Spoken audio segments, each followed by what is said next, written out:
Hello and welcome to my show Power and Politics. I'm Prabhu Chawla, bringing you a deep dive into landmark moment for India.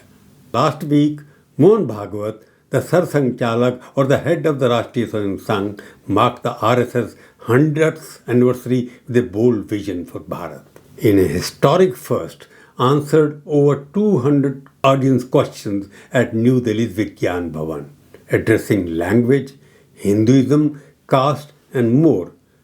Founded in 1925, the RSS is a cultural force now eyeing its second century. What does this mean for India's future? Tonight, we analyze Bhagwat's message, its challenges, and its global impact.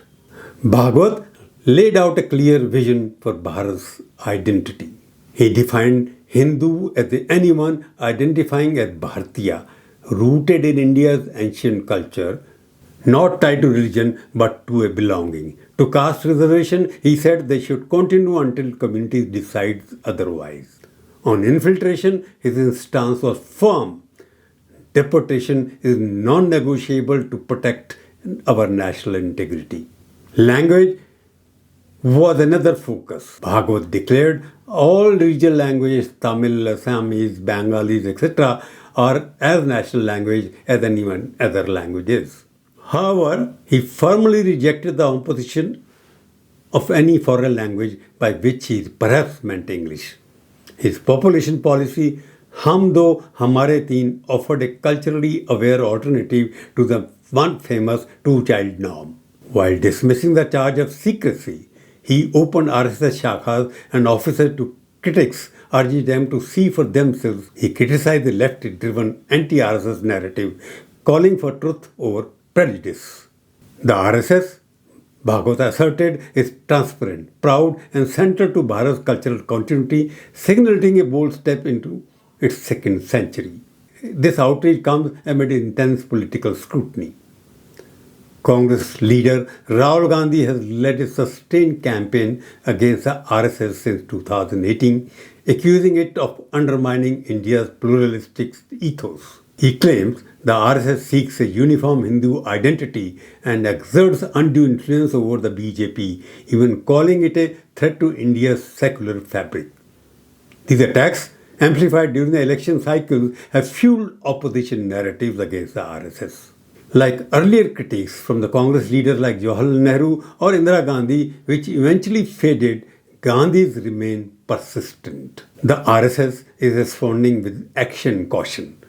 Bhagwat invited opposition to engage directly and reached out to minority communities, Muslim, Christian, Buddhist, to counter perceptions of exclusivity. This shift marks a proactive stance, aiming to redefine the RSS as a unifier rather than a divider in a nation, wrestling with questions of identity and unity. The RSS centenary event, 100 Years of Sangh Yatra, New Horizons, was a major draw. Held for 3 days at Vigyan Bhavan, it had attracted 2,000 attendees, including diplomats from over 50 countries: the US, UK, Germany, Japan, Saudi Arabia, and the UAE.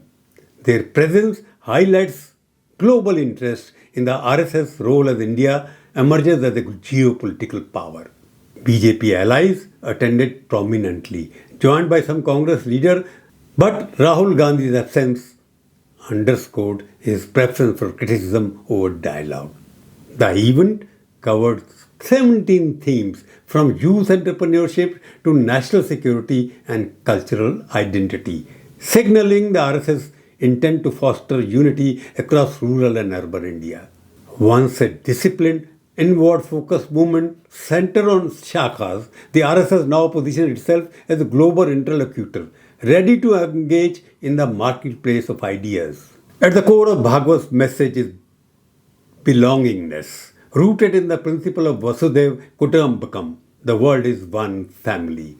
He framed Hinduism as universal, emphasizing inclusivity and mutual respect across communities. The RSS Panch Parivartan, social harmony, family entitlement, environmental awareness, selfhood, and civic duty aligns with Dharma's holistic framework, unlike Western models that separate religion, state, and the society. Bhagwat recast climate change as a dharmic responsibility, harmonizing human Purusha and the nature Prakriti. His defense of tariffs to protect farmers was framed as Swa, rejecting foreign system, echoing the Swadeshi ethos of economic sovereignty. As global powers like China embrace Confucianism and Russia leans on orthodoxy, the RSS positions Hinduism as a philosophy of unity, not dogma, with potential to resonate worldwide. Actually, Bhagwat clearly laid out the roadmap for shaping Bharat's future. However, the RSS centenary raises a critical question. Can Bharat's cultural identity unite a modern nation without raising its diverse voices? History shows civilization endures by embracing contradiction, not eliminating them. As the RSS steps into its second century, Bhagwat's vision emphasizes inclusivity, amplifying minority voices, tackling caste and religion divides, and engaging critics like Rahul Gandhi through dialogue. Digital platforms can carry this message to younger audiences, countering misinformation with clarity. When Bhagwat opened RSS Shakha and its offices to all, he declared, quote, "We are Bharat, transparent and united."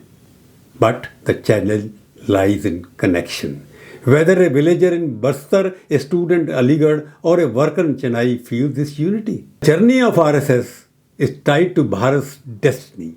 Its response to diversity and dialogue will shape not just its future, but India's path forward. That's my analysis for tonight.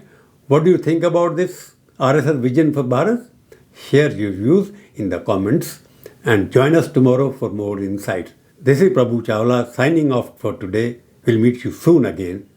Then keep watching. I request you to keep watching Power and Politics. Please do subscribe to it and share it. Don't forget to write comments, good, bad and ugly. I assure you I wouldn't mind.